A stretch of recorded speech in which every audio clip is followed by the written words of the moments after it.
su liam hu kan nun ngai lai thâu lệ chi rem lal pian hun cham pha ma tia nga kan thi sig mi e moi le zan bo rock thiang leng ve ngai lai ti zual tu re ngam mo o thir zelila Bethlehem tang pui ran in tloma chan dang tu piang chu mana mi ten lom lo ma sela lal pa kan thin lunga lal berang che leng zong thin lai dam ten lom kin ta kang mo rual du kal ta sui lung rual pui te zong kha ngai ma ila ko kir le thei om si lo rem lal piang chuan thin lai nem ro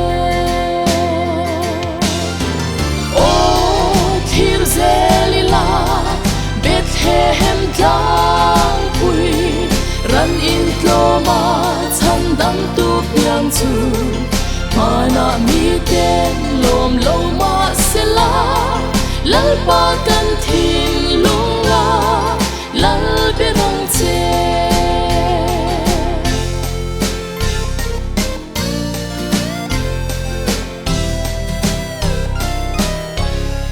chung tin lom lai parang vul ni le hun te eng tin mang mo